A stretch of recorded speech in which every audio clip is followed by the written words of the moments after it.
செல்வம் இல்ல நின்னுட்டு இருக்கும் போதே முட்டி போட்டு உட்கார்ந்துட்டாரு. கை பேரலைஸ் ஆனப்போ அப்படியே சாஞ்சிட்டாரு. முடியல மகா. அதான் கால் நல்லா இருக்குல்லன்னு கேட்டேன். அவருக்கு எதுவும் ஆகாது. இருங்க எந்திரிங்க, நம்ம கோவிலுக்குள்ள போயிடலாம். அண்ணே தூக்குங்க. எந்திரிங்க செல்வம்.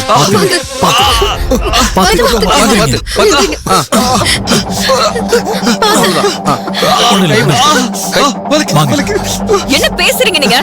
படிச்சவங்க தானே நீங்க. இந்த மாதிரி நிலைமையில ஹாஸ்பிடல் கூட்டிட்டு போகணும்னு யோசிக்காம கோவிலுக்கு போகணும்னு எப்படி உங்களால சொல்ல முடியுது? ஹாஸ்பிடலுக்கு போக வேண்டாம்னு நான் சொல்லல. முதல்ல கோவிலுக்கு போய் சாமியை கும்பிடுவோம், சரியாயிடும். அதுக்கப்புறமா ஹாஸ்பிடலுக்கு கூட்டிட்டு போலாம். உங்களுக்கு கொஞ்சமாச்சும் மதி, அது அவங்க நம்பிக்கை. விட்டு அவங்க ஹஸ்பண்ட் மேல அவங்களுக்கு இல்லாத அக்கறை உனக்கு என்ன?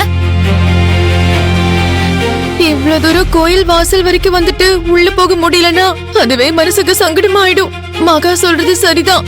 கோயிலுக்கு போயிட்டு அப்புறம் ஹாஸ்பிடலுக்கு போலாம். ஆமா, நான் கோவிலுக்கு தான் போக போறேன். இருங்க வாங்க. இப்ப இருக்கிற சூழ்நிலைக்கு கோயில் தான் பாதுகாப்பான இடம்னு எனக்கு தோணுது. நானும் கோயிலுக்கு வரேன். எல்லாரோட சாய்ஸும் கோயில் தானா? நாமளும் கோவிலுக்கு போவோம், வாடா. எல்லாரும் போற டைரக்ஷன்லயே நாமளும் போவோம். மதி சொல்றத கேளு, வா போலாம். வா.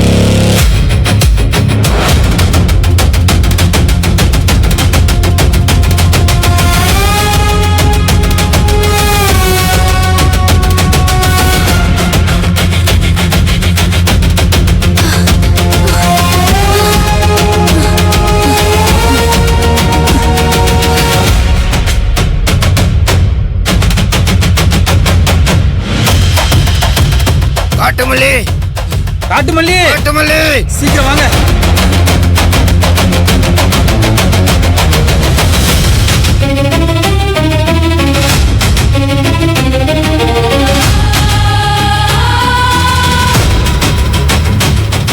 மதி என்னாச்சு உனக்கு?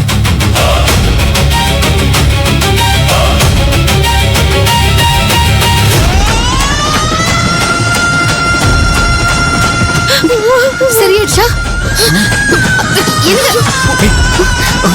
எங்க எங்க போறீங்க? என்ன ஆச்சு?